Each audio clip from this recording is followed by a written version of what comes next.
Hello student, कैसे हैं सभी। उम्मीद करता हूँ सभी ठीक होंगे। एक बार फिर से स्वागत करता हूँ मैं आप सभी का आपके अपने यूट्यूब चैनल पैशन केमिस्ट्री पर। जैसे लास्ट वीडियो में हमने डिस्कस किया था about factor affecting on ionization energy, तो उसमें मैंने कुछ आपको दो क्वेश्चन घर के लिए भी दिए थे कि आपको जब हम अलोंग ए पीरियड चलते हैं, when we move along a period या left to right, ionisation energy आपकी इंक्रीज होती है क्यों। ठीक है, ये वाला क्वेश्चन था। और एक क्वेश्चन मैंने दिया था when we move top to bottom, यानी कि टॉप टू बॉटम का मीनिंग क्या था, in a group ionisation energy decreases Y.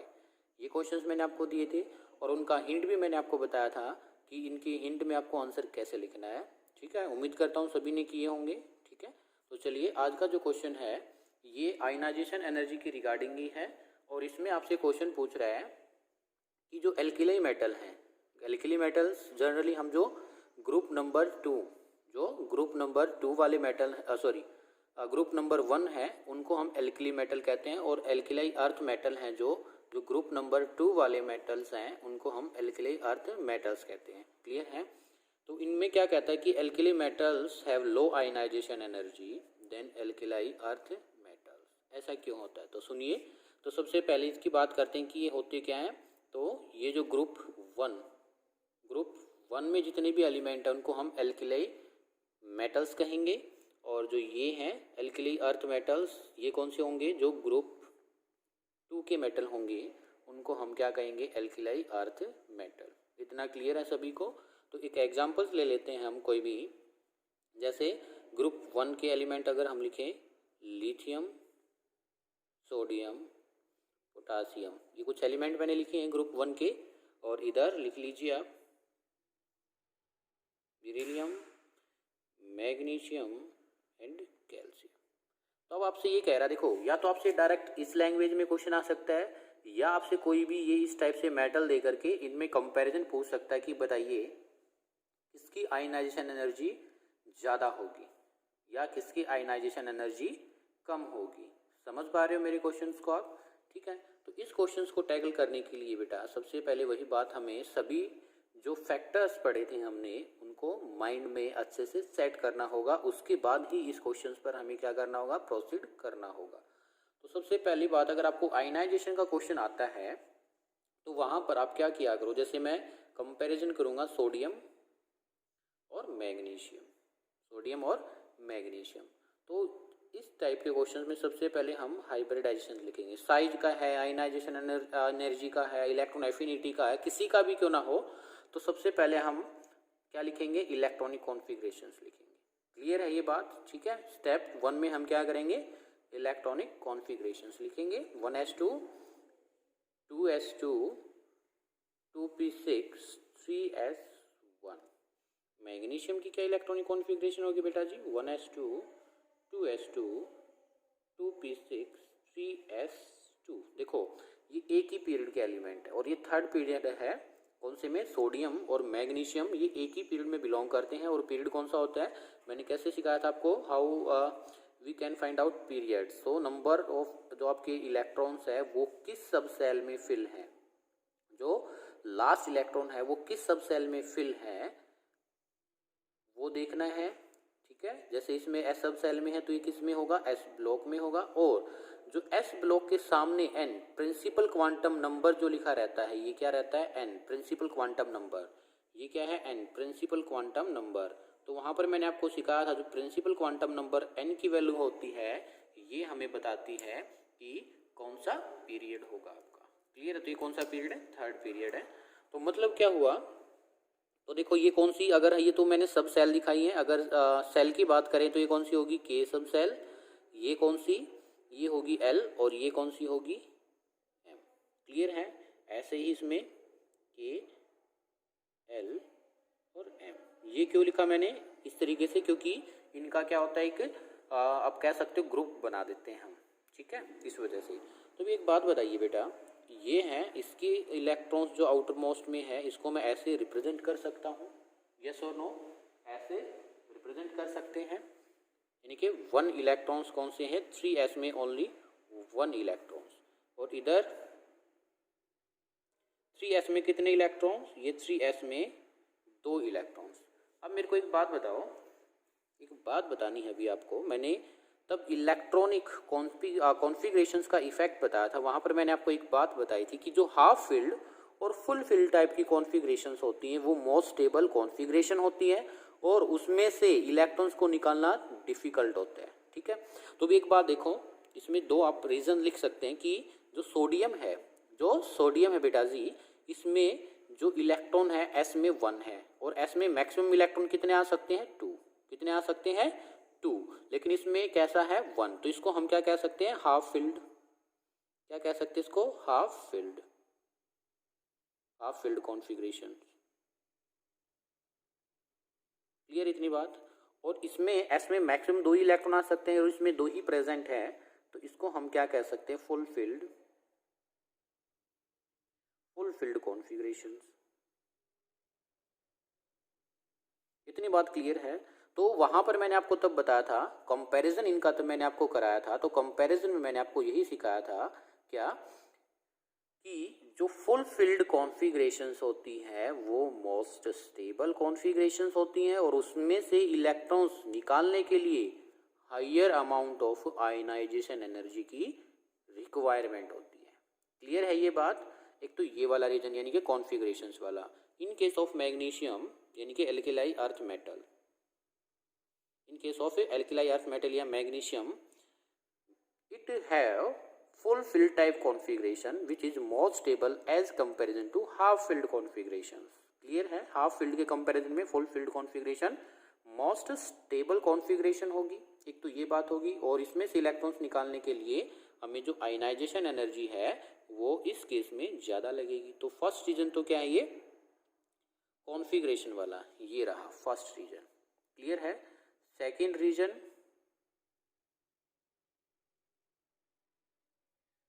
Reason लिख सकते हो आप, साइज। ये फर्स्ट रीजन है electronic configuration. Second reason size.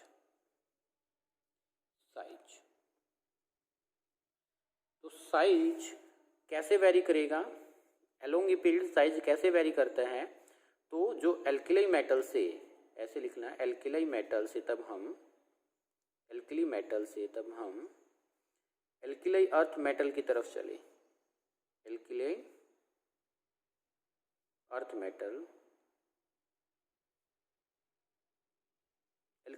Metal की तरफ हम चले, तो इसका मतलब क्या है, हम कौन से ग्रुप में चले हैं, यानी कि सेम ग्रुप में चले हैं। कहाँ चले हम, या सॉरी कहाँ चले हम, सेम पीरियड में चले हैं। तो एल्केलाई मेटल्स कौन सा होगा, ग्रुप, या पीरियड से ले लो, या पीरियड्स, और इसमें भी क्या है, सेम पीरियड्स। अगर जैसे मैंने एग्जांपल लिया था सोडियम थर्ड पीरियड में था बेटा, और इसमें जो मैग्नीशियम है Mg, ये भी थर्ड पीरियड में है। इतनी बात क्लियर है, यानी कि हम एक थर्ड पीरियड में ही मूव कर रहे हैं, मतलब लेफ्ट टू राइट मूव कर रहे हैं। कहाँ मूव कर रहे हैं, लेफ्ट टू राइट मूव कर रहे हैं। और मैंने क्या बताया था, ये न्यूक्लियस है 11, इसके बाहर ये सेल फर्स्ट, ये सेकंड सेल है, और ये आपके पास थर्ड सेल है। क्लियर है। ऐसे ये न्यूक्लियस है 12, और इसके पास ये फर्स्ट सेल है, ये सेकंड सेल है, और ये थर्ड सेल है। क्लियर है, ठीक है, ओके। तो इनको क्या करना है, इस 12 वाले न्यूक्लियस को, थर्ड वाली सेल को अपनी तरफ अट्रैक्ट करना है। इसको भी क्या, 11 वाले न्यूक्लियस को, जो आउटर मोस्ट सेल है, इसको अपनी तरफ अट्रैक्ट कर रहा है। तो बताइए, इसके पास 11 की पावर, इसके पास 12 की पावर, कौन सा इजीली से अपनी तरफ अटैक कर लेगा, ये वाला। इसी वजह से जो मैग्नीशियम का साइज है, Mg का साइज है, वो क्या होता है, छोटा होता है। क्या होता है, छोटा किससे, Na से। तो Na का साइज बड़ा होगा किससे, मैग्नीशियम से। तो ये साइज वाला ऑर्डर हो गया। और आपको मैंने क्या रिलेशन बताया था, जो आयनाइजेशन एनर्जी है वो इन्वर्सली प्रोपोर्शनल होती साइज की। बस हो गया क्वेश्चन। क्यों, क्योंकि इस केस में जो इलेक्ट्रॉन है इस केस में जो आउटर इलेक्ट्रॉन है ये 3s वाले, और इस केस में ये एक 1 इलेक्ट्रॉन है। ये वाला जो न्यूक्लियस है आउटर मोस्ट सेल में जो इलेक्ट्रॉन इनको बहुत ही टाइटली बाउंड करके रखेगा, अगर टाइटली बाउंड करके रखेगा तो यहाँ से इलेक्ट्रॉन्स निकालने के लिए जो हम बाहर से एनर्जी प्रोवाइड कराएंगे, कौन सी आयनाइजेशन एनर्जी प्रोवाइड कराने वाले हैं हम, तो ये आयनाइजेशन एनर्जी इस इंट्रैक्शन को तोड़ने के लिए ज़्यादा लगेगी। क्या लगेगी? ज़्यादा लगेगी as comparison to this. Clear है ये बात? तो ये मैंने आपको क्या बताया है, ऊपर वाले क्वेश्चंस के दो रीजन बताए हैं। एक तो क्या, जो एल्कली अर्थ मेटल्स है वो higher amount of ionization energy है, क्यों रखते हैं? फर्स्ट जो मैंने बताया है वो क्या था, क्योंकि वो फुल फील्ड कॉन्फ़िगरेशन रखते हैं और उनका साइज छोटा होता है। इसी वजह से alkali earth metals high ionization energy रखते हैं, या आप कह सकते हैं दूसरी लैंग्वेज में एल्कली मेटल्स लो आयनाइजेशन एनर्जी रखते हैं। किससे? एल्कली अर्थ मेटल से। तो सबसे पहले आपको ये पता होना चाहिए एल्कली मेटल्स क्या होते हैं और एल्कली अर्थ मेटल्स क्या होते हैं। फिर कॉन्फ़िगरेशंस लिखोगे, कॉन्फ़िगरेशंस के बाद देखो क्या हाफ फील्ड फुल फील्ड वाला केस बन रहा है। थर्ड सेकंड साइज वाला, मतलब जो मैंने कौन कौन से फैक्टर बताए थे, साइज है, पेनिट्रेशन है, शिल्डिंग इफेक्ट है, और क्या बताया था मैंने, इलेक्ट्रॉनिक कॉन्फ़िगरेशन है। ये सब मैं पीछे बता चुका हूँ। सभी माइंड्स में आप ये बातें रखेंगे और उसी के बेस पर इसका आंसर करेंगे। क्लियर है? न्यूक्लियर चार्ज है ये सब कुछ। ओके, तो चलिए नेक्स्ट क्वेश्चन आप खुद से ट्राई कीजिएगा। ओके, क्लियर है? तो नेक्स्ट क्वेश्चन जो है ये रहा आपके सामने नेक्स्ट क्वेश्चन, और इस नेक्स्ट क्वेश्चन में आपसे कह रहा है ये कि जो हैलोजेंस होते हैं have very high ionization energy. Why? Halogens have very high ionization energy, high ionization energy. Explain why. Explain why. ऐसा क्यों? ऐसा क्यों है? Halogens have very high ionization energy, explain why. तो इसका रीज़न बताइए। हैलोजेंस, हैलोजेंस होते क्या है? सबसे पहले आपको ये पता होना चाहिए, जो ग्रुप नंबर 17 वाले, क्या है, ग्रुप नंबर 17 वाले एलिमेंट्स हैं, group 17 elements is called halogens. और ग्रुप नंबर 17 में कौन कौन से एलिमेंट्स आते हैं? तो उसमें आपको पता है fluorine, chlorine, bromine and iodine. Fluorine, chlorine, bromine and iodine, ये वाले क्या हैं आपके पास एलिमेंट्स ग्रुप नंबर 17 में होते हैं। ठीक है, तो आपसे क्या कह रहा है कि अब चलिए जैसे ये चल रहे हैं, इसका यहाँ पर लिख रहे हैं, इसके एक्सप्लेनेशन आप खुद से लिख लोगे। पीछे वाले एक्सप्लेनेशन सेम होगी, लेकिन कैसे लिखना मैं आपको बताना चाह रहा हूँ। हमने लिया था क्या? सोडियम। सोडियम के बाद मैंने क्या लिया था? Magnesium. Magnesium atomic number sorry 11, sodium का कितना है? 11, मैग्नीशियम 12, 13 किसका होता है? एल्यूमिनियम। 14 किसका होता है? सिलिकॉन। 14 सिलिकॉन के बाद क्या आएगा? 15 फॉस्फोरस, सल्फर 16, और ये क्लोरीन रहा 17। दिख रहा है आपको क्या पूछ रहा है आपसे? मतलब ये कह रहा कि जो हैलोजेंस है उनका आयनाइजेशन एनर्जी है वो ज़्यादा होता है। Explain why. तो देखो हम कहाँ से कहाँ चले? 11, 12, 13, 14, 15, 16, 17। इनकी इलेक्ट्रॉनिक कॉन्फ़िगरेशन लिखेंगे आप, तो जो सभी के इलेक्ट्रॉन हैं यहाँ इन दोनों को छोड़ने के बाद 13 से लेकर के 17 तक जो इलेक्ट्रॉन आएगा वो 3p में आएगा। किस में आएगा? 3p में आएगा। क्लियर है? 3, लेकिन इसमें जो इलेक्ट्रॉन आएगा सोडियम के केस में, मैग्नीशियम केस में ऊपर बताया मैंने 3s में आएंगे, 2 आएंगे, इसमें 3s1 आएगा, और इसमें इन सभी के लिखोगे तो इसमें 2, 3p1, 3p2, 3p3, 3p4 और 3p5, इसमें कितने इलेक्ट्रॉन आएंगे? 5। इलेक्ट्रॉनिक कॉन्फ़िगरेशन लिखोगे तो ये मैंने डायरेक्ट लिखी है किसकी? क्लोरीन वाली। कौन सी लिखी मैंने? ये क्लोरीन वाली इलेक्ट्रॉनिक कॉन्फ़िगरेशंस लिखी है। ठीक है, तो इसमें आप देखोगे कि तब हम एक कहाँ चल रहे हैं? Along A periods. Along A periods क्या क्या रीजन होते हैं? एलोंग ए पीरियड्स आपके 2 रीजन हो सकते हैं। कौन कौन से? एक तो आपका होगा कि सर एलोंग ए पीरियड चलते न्यूक्लियर चार्ज इंक्रीज होता है, न्यूक्लियर चार्ज इंक्रीज होता है और साइज डिक्रीज होता है। तो इसका जो आंसर करोगे आप, जो हमने फैक्टर्स पढ़े थे, कौन सा, न्यूक्लियर चार्ज वाला, न्यूक्लियर चार्ज। तो जैसे ही हम मूव किए हैलोजन्स की तरफ तो न्यूक्लियर चार्ज आपका क्या होगा, इंक्रीज। और न्यूक्लियर चार्ज इंक्रीज होने से मैंने क्या बताया था, साइज क्या होगा, डिक्रीज। और आपको पता है ionization energy, ionization energy is inversely proportional to size. अगर साइज डिक्रीज होगा, ionization energy is inversely proportional to size, अगर साइज डिक्रीज होगा तो आयनाइजेशन एनर्जी क्या होगी, इंक्रीज होगी। तो यही आपका क्वेश्चन है, यही आपका आंसर हो गया। इसको आप लैंग्वेज में लिख लीजिए, when we move towards the halogens nuclear charge will be increases, therefore size decreases because interaction between nucleus and the outermost cell electrons is increases, so size decreases. As we know that ionization energy is inversely proportional to size, ionization energy is inversely proportional to size, as size decreases ionization energy is increases। ये इसका answer है, ये आप लिख लीजिए, जल्दी से लिखो, ठीक है। नेक्स्ट क्वेश्चन आपसे कर रहा है, noble gases have high ionization energy. अब नोबल गैसेज क्या होती हैं, ये तो सभी को पता होगा। जो ग्रुप 18 एलिमेंट है, कौन से ग्रुप 18 एलिमेंट्स हैं, उनको हम क्या कहते हैं, नोबल गैसेस। क्या कहेंगे, नोबल गैसेस। क्लियर है, group 18 elements like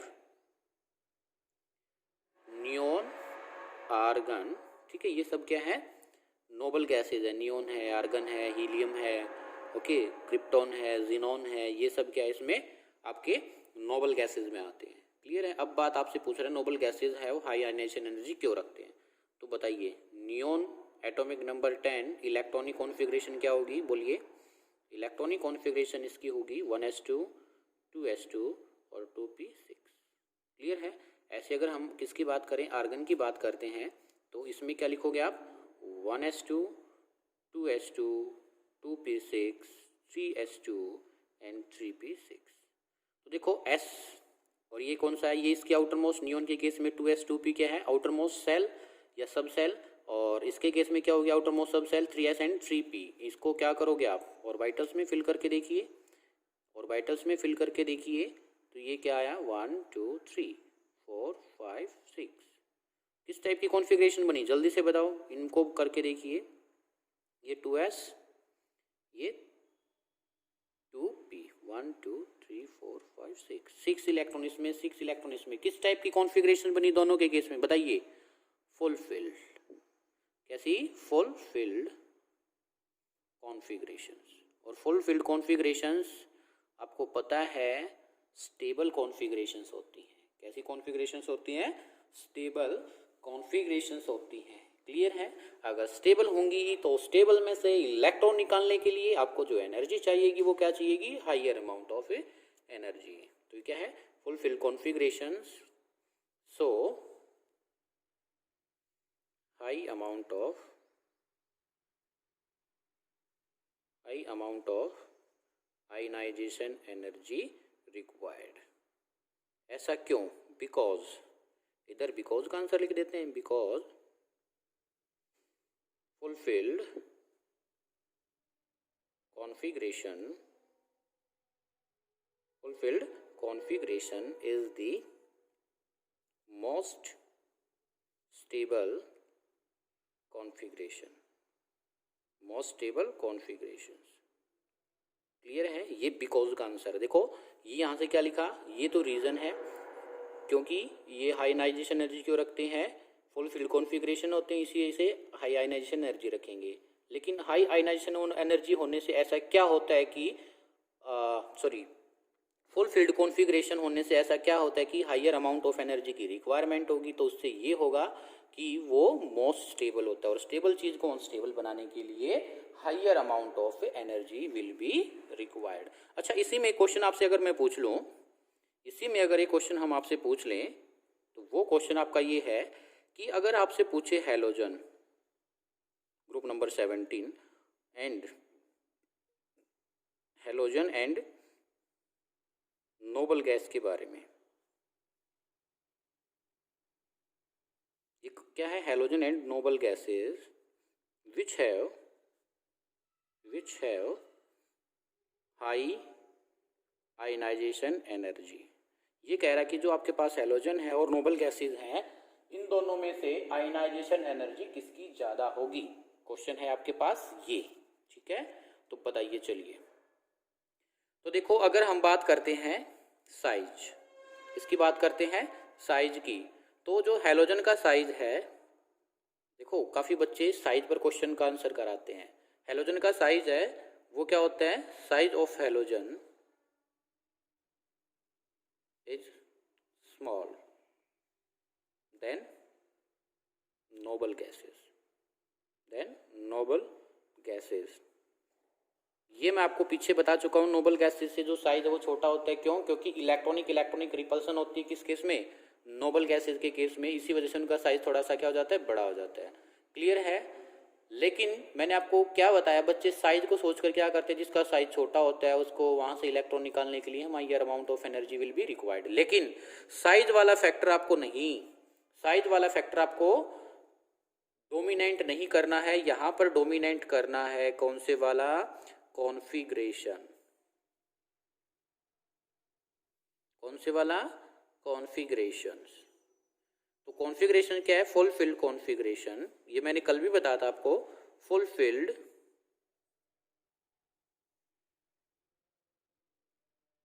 configuration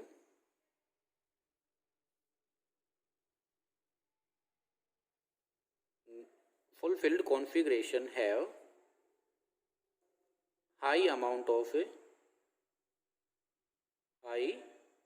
of ionization energy. तो मतलब कॉन्फ़िगरेशन वाला फैक्टर है वो डोमिनेट कराना है आपको।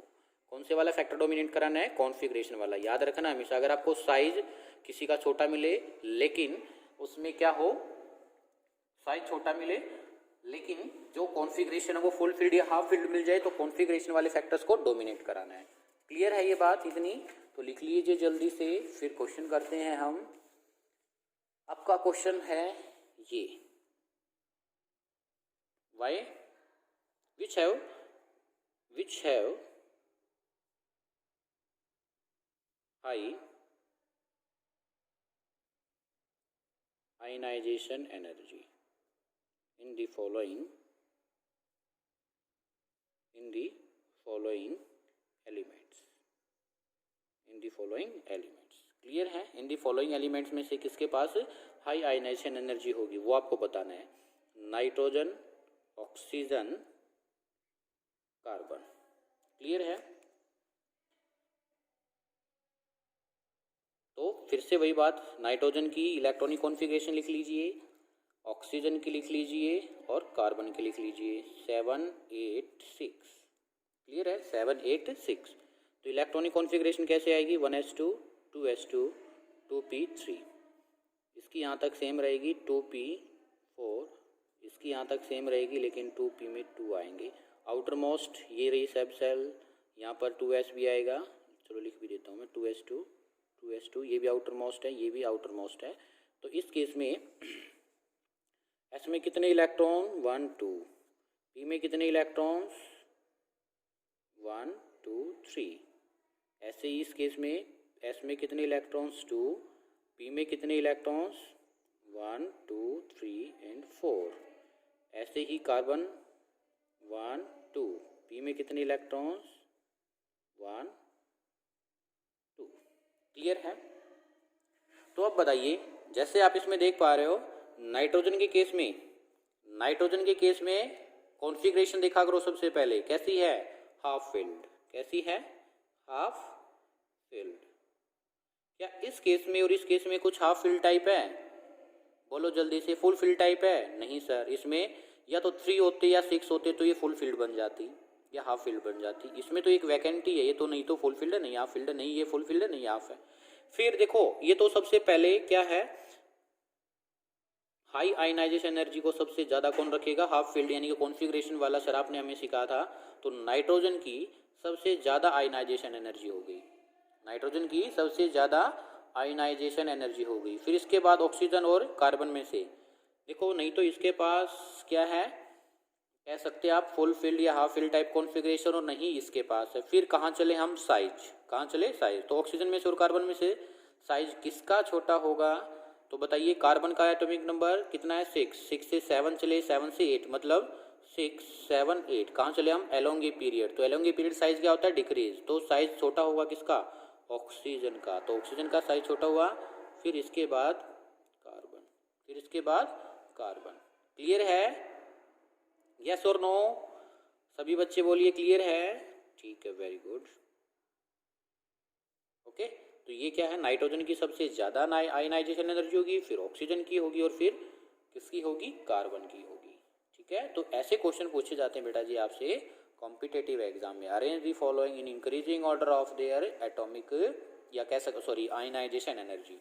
अब एक और बात याद रखना, काफ़ी बार क्या करता है बच्चे को पजल करने के लिए आपसे पॉजिटिव, क्या है, इनको पॉजिटिव बना देते हैं, क्या इन पर पॉजिटिव चार्ज रख देते हैं। ठीक है, क्या करते हैं? पॉजिटिव चार्ज कर देते हैं। सिर्फ कुछ नहीं करना है, अगर कार्बन पर पॉजिटिव चार्ज आ जाए या ऑक्सीजन पर पॉजिटिव आ जाए, नाइट्रोजन पर पॉजिटिव आ जाए, तो उस केस में सिर्फ फिर से वही देखना आपको, कॉन्फ़िगरेशन। क्या देखना है? कॉन्फ़िगरेशन वाले फैक्टर को आपको माइंड में रखना है। क्लियर है? इसके बाद चलते हैं हम इलेक्ट्रॉन एफिनिटी क्या होती है। इलेक्ट्रॉन एफिनिटी जल्दी से लिख लीजिए, मैंने बहुत क्वेश्चन किए हैं, ट्राई कराए हैं आपसे, तो आप अपनी बुक में जो भी आपके पास बुक अवेलेबल है तो उसमें ये क्वेश्चन इस टाइप से कीजिएगा। आयनाइजेशन एनर्जी बहुत ही इंपॉर्टेंट टॉपिक है, इसमें से आपके एग्जाम में क्वेश्चन पूछा ही जाता है। क्लियर है? कुछ क्वेश्चन मैं भी आपको एक्स्ट्रा डालूंगा कंपटीशन से, IIT JEE नेट लेवल के कुछ ना कुछ तो मैं डालूंगा जरूर से ज़रूर। पीछे एक बार हम इसको चैप्टर को कवर अप कर लेते हैं। ठीक है, इसके बाद इलेक्ट्रॉन एफिनिटी क्या होती है, लिख लिया? तो चलिए, इलेक्ट्रॉन एफिनिटी, तो देखिए इलेक्ट्रॉन एफिनिटी को समझने के लिए फिर से हम कुछ डायग्राम बनाएंगे। अगर वो आपने समझ लिया तो इलेक्ट्रॉन नेगेटिव सॉरी एफिनिटी है वो आपको अच्छे से क्लियर हो जाएगी। ठीक है, तो ये मैंने क्या किया, एक आप एज्यूम कर लीजिए 11 वाला न्यूक्लियस बना दिया, मतलब मैंने क्या किया, सोडियम का न्यूक्लियस बना दिया, ये रहा। इसके बाहर क्या होगी? सेल होगी, ये आपकी लगा लीजिए फर्स्ट सेल है के, फिर इसके बाद सेकंड सेल है Al, और फिर इसके बाद है third cell.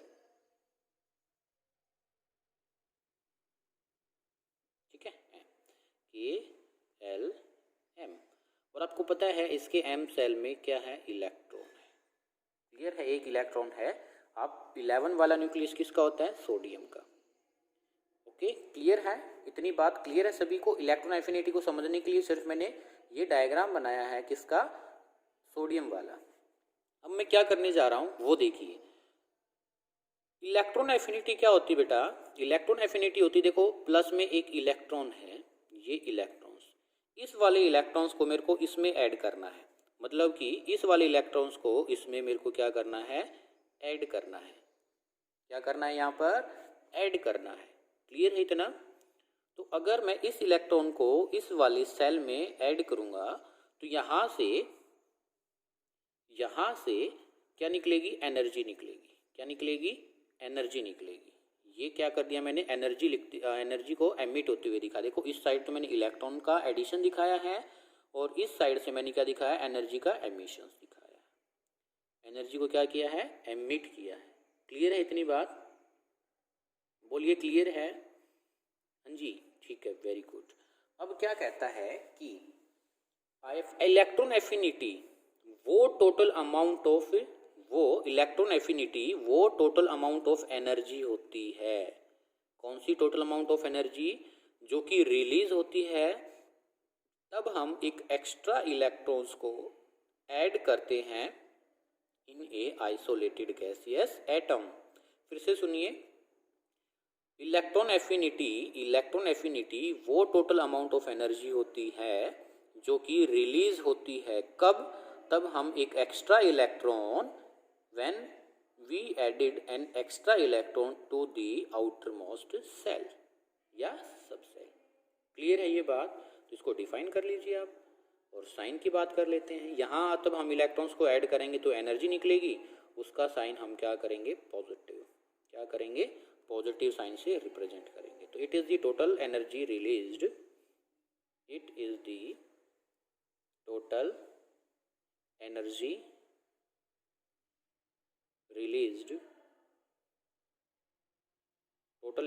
Released when an extra electron an extra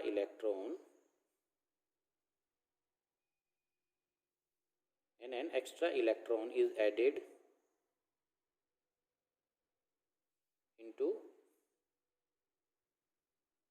outermost subcell in a isolated gaseous atom. ठीक है, आइसोलेटेड गैसियस एटम। क्लियर है? तो ये हमने क्या लिया था, सोडियम। ठीक है, इसको क्या बोला मैंने, गैसियस फॉर्म में होना चाहिए, प्लस 1 इलेक्ट्रॉन्स को हमें ऐड करना है। तो ये क्या बन जाएगा, अगर किसी भी सिस्टम में हम इलेक्ट्रॉन्स को ऐड करते हैं तो क्या बन जाता है, वो बोलिए क्या बन जाता है बेटा जी, Na नेगेटिव फॉर्म बन जाता है, प्लस यहाँ कुछ एनर्जी निकलेगी, उसी को मैं क्या कह रहा हूँ, इलेक्ट्रॉन एफिनिटी। क्या कह रहे हैं हम उसको, इलेक्ट्रॉन एफिनिटी। यूनिट्स की बात करते हैं अगर हम इसकी, तो यूनिट्स क्या होगी, जूल पर मोल, या कह सकते हो इलेक्ट्रॉन वोल्ट पर मोल, ठीक है।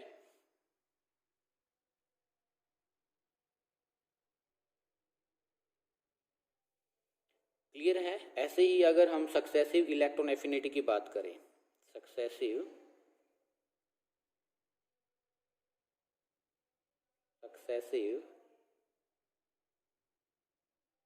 इलेक्ट्रॉन एफिनिटी,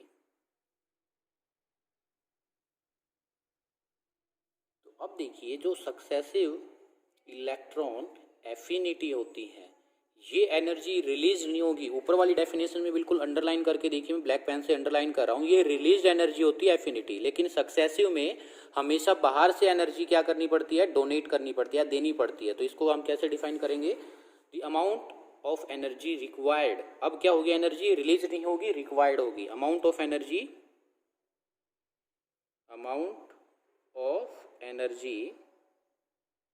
रिक्वायर्ड किसके लिए, टू ऐड इलेक्ट्रॉन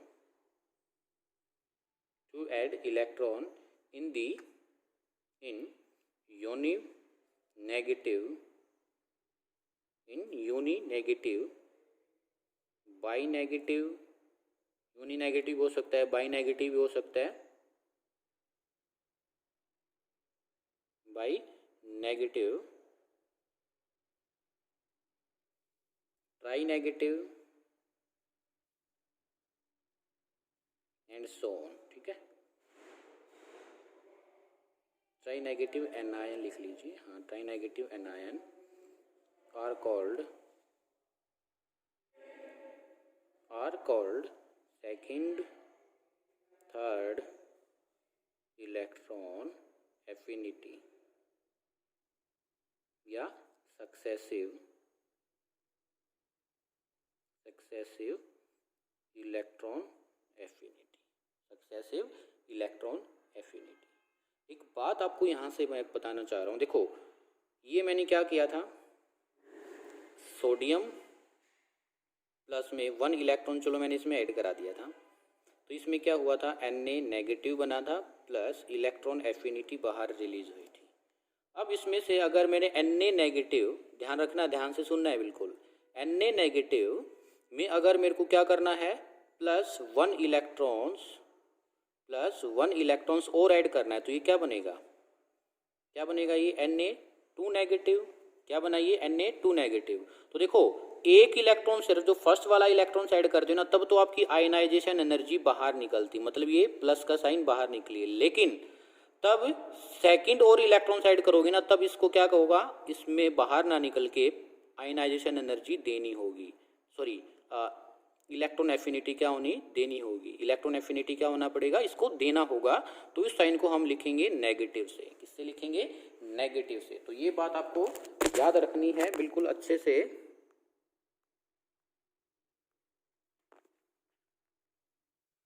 तो इसको क्या है, ये नोट करके आप लिख लीजिए। काफ़ी बार डायरेक्ट क्वेश्चन पूछा जाता है आपसे, ये नोट करके लिख लीजिए कि जो आप फर्स्ट इलेक्ट्रॉन एफिनिटी है वो पॉजिटिव होती है। First electron affinity is always positive. Positive का मतलब क्या है? रिलीज होगी। क्या होगी? वो रिलीज होगी, ठीक है। लेकिन जो second, third and so on, electron affinity is always negative. मतलब क्या होगा? रिक्वायर्ड होगी, वो देनी होगी हमें सिस्टम को। Is required. क्लियर है? Is required. ओके, क्लियर है? ये बात आपको याद होनी चाहिए। ये वाला पॉइंट आपसे डायरेक्ट पूछ लिया जाता है काफ़ी बार, ठीक है। मतलब क्या होगा तब हम, ये देखो अगर एक इलेक्ट्रॉन ऐड हो गया, जैसे इसमें एक इलेक्ट्रॉन ऐड हुआ था तो कैसा जो भी कोई भी आपके पास एलिमेंट होगा, एटम होगा, उस पर कैसा चार्ज आएगा? नेगेटिव। अब ये नेगेटिव को हमने क्या कहा था?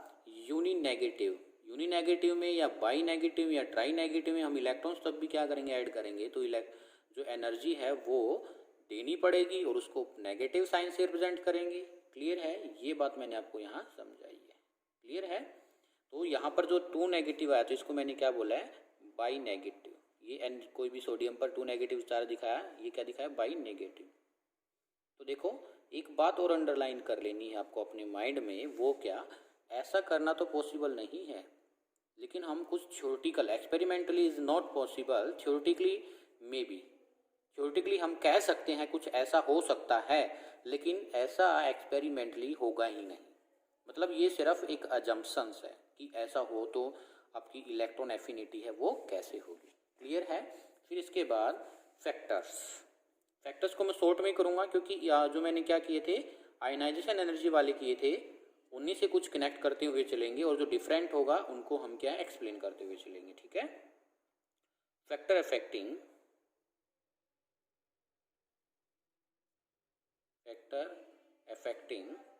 Electron affinity. Factor affecting on electron affinity. कौन कौन से फैक्टर हैं जो इसको अफेक्ट करते हैं? तो सबसे पहले वाला है साइज। सबसे पहले वाला है साइज। तो एक बात याद रखनी है बेटा, ये जैसे न्यूक्लियस है और ये मैंने एक साइज बना दिया ये वाला, और आप कह सकते हो कि ये जो मैंने लिया है लिथियम, इसका लिया है लिथियम, और इधर मैं बेरिलियम का साइज ले लूँगा। लिथियम को छोड़िए, आप एक और सेल बना लीजिए।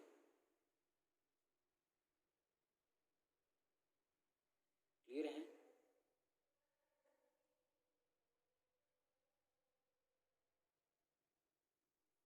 ओके, तो देखो ये साइज बड़ा है, ये साइज छोटा है, तो इसको आप सिंपल ए कह लीजिए। तब हम क्वेश्चन करेंगे तब कोई भी एग्जाम्पल ले लेंगे। और ये आपके पास बी है, ये इसकी आउटर मोस्ट सेल रही, ये इसकी आउटर मोस्ट सेल रही। तो इसमें मेरे को क्या करना है? तो इसमें इलेक्ट्रॉन्स को ऐड करना है। सबसे पहले हम एक ही इलेक्ट्रॉन्स को ऐड कर रहे हैं, और एक मेरे को क्या है, इस वाले में इलेक्ट्रॉन्स को ऐड करना है। क्लियर है? क्या कह रहा हूँ सुनिए, कि एक तो मेरे को इसमें इलेक्ट्रॉन्स को ऐड करना है और एक इसमें इलेक्ट्रॉन्स को ऐड करना है। तो मेरे को बताइए कि किसमें जल्दी से इलेक्ट्रॉन्स ऐड हो जाएगा? बताया? चलो मैच कीजिए, आपके माइंड में आंसर आया हो तो मैच करो जल्दी से। सुनिए आप, न्यूक्लियस को इस इलेक्ट्रॉन्स को अपनी तरफ अट्रैक्ट करना है। न्यूक्लियस को जो आपके बाहर इलेक्ट्रॉन्स है उसको अपनी तरफ अट्रैक्ट करना है। न्यूक्लियस को जो बाहर इलेक्ट्रॉन है उसको तरफ अपनी अट्रैक्ट करना है, अपनी तरफ अट्रैक्ट करना है। तो बताइए जितना छोटा साइज होगा उतना इजीली से क्या कर सकता है, ये इलेक्ट्रॉन्स को अपनी तरफ अट्रैक्ट कर सकता है। यस और नो? कर सकता है ना? तो उतना ही अमाउंट ऑफ एनर्जी क्या होगा? बोलो। अमाउंट ऑफ एनर्जी रिलीज होगा। जितना इजीली से ये क्या करेगा, जितना इजीली से इलेक्ट्रॉन्स ऐड होगा उतना ही ज़्यादा क्या निकलेगा यहाँ से? एनर्जी। और उस एनर्जी को मैं क्या कह रहा हूँ? Electron affinity. फिर से सुनिए, यहाँ जितना इजीली से इलेक्ट्रॉन्स ऐड हो जाएगा उतना ही अमाउंट ऑफ एनर्जी या उतना ज़्यादा अमाउंट ऑफ एनर्जी क्या होगा? बाहर निकलेगा। क्लियर है? तो ये कब इजीली से ऐड होगा? जितना छोटा साइज होगा उतना ही इजीली से क्या है, जो इलेक्ट्रॉन्स है वो इस वाले एटम्स में या इस वाले एलिमेंट्स में क्या हो सकता है, ऐड हो सकता है। Because smaller the size of an atoms more interaction between nucleus and out, ये क्या कह सकते हो, outer electrons which will be added in the shell. ठीक है, इन दी सेल जितना छोटा साइज होगा उतना ही न्यूक्लियस और इलेक्ट्रॉन जो कि ऐड होने वाला है आपके सेल में, उसके बीच में इंट्रैक्शन इंक्रीज हो जाएगा। लेकिन जितना बड़ा साइज होगा उतना ही कम इंट्रैक्शन होगा किसमें, इलेक्ट्रॉन जो कि ऐड होने वाला उसमें और न्यूक्लियस के बीच में। तो यहाँ पर जो एनर्जी निकलेगी उसको हम क्या कहेंगे, इलेक्ट्रॉन एफिनिटी, वो क्या होगी, लेस। यहाँ पर क्या होगी, मोर। क्या होगी, मोर। तो आप एक शॉर्ट में क्या कह सकते हो, electron affinity is inversely proportional to size. Size decrease होगा तो इलेक्ट्रॉन एफिनिटी इंक्रीज होगी। ये बात आपको याद रखनी है। तो साइज वाला केस ये रहा। फिर न्यूक्लियर चार्ज, सेकंड है न्यूक्लियर चार्ज। लिख लीजिए एक बार इसको जल्दी से। न्यूक्लियर चार्ज में क्या होगा, न्यूक्लियस पर चार्ज इंक्रीज होना। न्यूक्लियर चार्ज का मतलब क्या है, देखो एक बार आपके पास क्या है 11 था, फिर इसके बाद आपके पास हो सकता है 13, इसके बाद फिर हो सकता है 14। ये 11 वाले की बात हुई, ये 13 वाले की बात हुई और ये 14 वाले की बात हुई। अब क्या है, ये मैंने बाहर क्या दिखा दी, इसमें सेल, बाहर क्या दिखा दी, सेल, बाहर मैंने क्या दिखा दी, सेल। क्लियर है? तो एक बात बताओ, इसमें इलेक्ट्रॉन्स ऐड होना है, इसमें इलेक्ट्रॉन्स ऐड होना है, इसमें भी इलेक्ट्रॉन्स क्या करना है, ऐड। देखो इसको राउंड बना सकते हो आप ऐसे, मैंने इस एक पार्ट दिखाया छोटा सा, वरना सेल आपकी ऐसे राउंड होती है। क्लियर है? ये सिर्फ इसको ऐसे राउंड करके आप लिख सकते हैं। तो एक बात बताइए, जो 14 वाला न्यूक्लियस और इलेक्ट्रॉन्स के बीच में इंट्रैक्शन, 13 वाला न्यूक्लियस और इलेक्ट्रॉन्स के बीच में इंट्रैक्शन, 11 वाला न्यूक्लियस और इसके बीच में इंट्रैक्शन, बताओ किसमें ज़्यादा इंट्रैक्शन होगा? तो आप कहोगे सर 14 वाला इजीली से, 14 वाली पावर जो इजीली से इलेक्ट्रॉन्स को क्या कर लेगी, ऐड। इजीली से क्या कर लेगी, ऐड। इजीली से क्या हो जाएगा, इसमें ऐड हो जाएगा, 14 वाले में इजीली से ऐड हो जाएगा, फिर उसके बाद 13 और ये। तो जैसे जैसे nuclear charge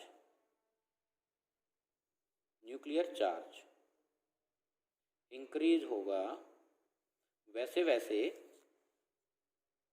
electron affinity increase होगी, मतलब डायरेक्टली प्रोपोर्शनल होगी। क्यों होगा? क्योंकि जैसे जैसे न्यूक्लियर चार्ज इंक्रीज होगा साइज डिक्रीज होगा, साइज डिक्रीज होगा तो इलेक्ट्रॉन एफिनिटी क्या होगी, इंक्रीज होगी। क्लियर है? यस और नो? ठीक है। तो ये क्या, न्यूक्लियर चार्ज इंक्रीज होने से इलेक्ट्रॉन एफिनिटी इंक्रीज होती है, बिकॉज साइज डिक्रीज। क्लियर है? अब मोस्ट इंपोर्टेंट थर्ड, ये डिफरेंस है थोड़ा सा किसमें, electron configurations. Electron configurations, electron configurations. More stable is the configuration, less will be the ability to add extra electrons, so less will be electron affinity। एक बात बताओ, अगर आपके पास ऐसे है मैग्नीशियम वाला न्यूक्लियस है, मैग्नीशियम का atomic number 12, 1s2, 2s2, 2p6 and 3s2। S में मैक्सिमम इलेक्ट्रॉन्स कितने आ सकते हैं बेटा, 2। तो अब इसमें अगर मैं एक इलेक्ट्रॉन्स और ऐड करने लग जाऊं, पॉसिबल है? नहीं पॉसिबल है। तो यही बात है कि more stable is the configuration, या कह सकते हो हाफ फील्ड या मोर स्टेबल लिख लीजिए, more stable is the configuration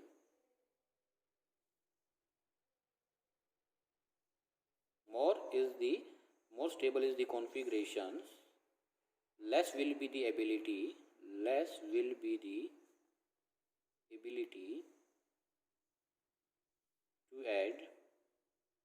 to add an extra electrons. So electron affinity will be less। Clear है? तो मतलब जितनी ज़्यादा स्टेबल कॉन्फ़िगरेशन होगी उसमें उतना ही मुश्किल से क्या होगा, इलेक्ट्रॉन्स ऐड होगा, और जितना मुश्किल से इलेक्ट्रॉन ऐड होता है उतनी ही कम क्या होती है, इलेक्ट्रॉन एफिनिटी होती है।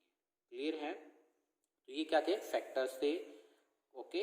और ये जो फैक्टर है आपको पेनिट्रेशन शील्डिंग है वो भी आप इसमें ऐड कर सकते हो। जितनी ज़्यादा पेनिट्रेशन पावर होगी, जितना साइज छोटा होगा, पेनिट्रेशन ज़्यादा होगी तो साइज छोटा होगा, साइज छोटा होगा तो इलेक्ट्रॉन एफिनिटी क्या होगी, ज़्यादा होगी, क्योंकि ईजिली से इलेक्ट्रॉन साइड हो जाएगा। लेकिन एक डिफरेंशिएट पॉइंट ये, तो सबसे मैंने जितना भी न्यूक्लियर चार्ज बताया है या साइज बताया है तो सब में डोमिनेट फैक्टर क्या होगा, इलेक्ट्रॉन कॉन्फिगरेशंस। क्लियर है। तो ये क्वेश्चन देता हूँ मैं आपको होमवर्क में क्वेश्चन मैंने आपको दिया, बताइए which have higher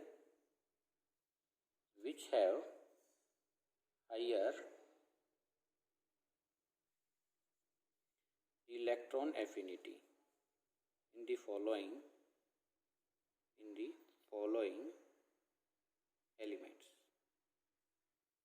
following elements oxygen, nitrogen and carbon, और क्वेश्चन why इलेक्ट्रॉन आप लिख सकते हैं इलेक्ट्रॉन एफिनिटी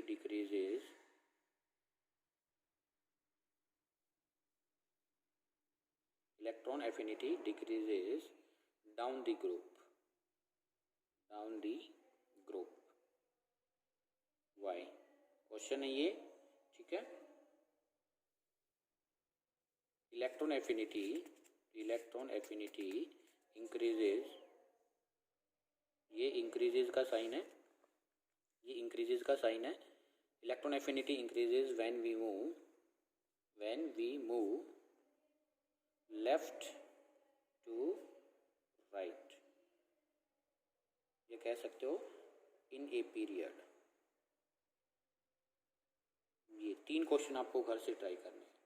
क्लियर है। इनका रीजंस मैं आपको बता चुका हूँ ऊपर, जैसे मैंने आपको समझाया 1 बाय 1 वही इसके रीजन है, और कुछ और इम्पोर्टेंट क्वेश्चन होंगे वो हम कल करने वाले हैं। क्लियर है। नेक्स्ट वीडियो में करने वाले हैं, ये आपके जर्नल क्वेश्चन है। सभी बच्चों को अगर फैक्टर्स और इलेक्ट्रॉन एफिनिटी समझ में आया तो इनको आप इजीली से टैकल कर लोगे। ठीक है। तो उम्मीद करता हूँ वीडियो आपको अच्छा लगा होगा। अगर वीडियो अच्छा लगा तो प्लीज़ वीडियो को लाइक कीजिए, शेयर कीजिए और कमेंट बॉक्स में बताइए वीडियो कैसा रहा या कहाँ पर प्रॉब्लम हुई है। ठीक है, आपको सब मेंशन करना है। और आप मेरे यूट्यूब चैनल पर नए हैं तो बेटा जी प्लीज़ आपको साइड में रेड कलर वाला बटन दिख रहा होगा, उसको वाइट कर दीजिए, क्लिक कर दीजिए। ठीक है, ताकि चैनल सब्सक्राइब कर सकें और मैं तब भी नया वीडियो डालूँ आपको नोटिफिकेशन मिल सके। Thank you.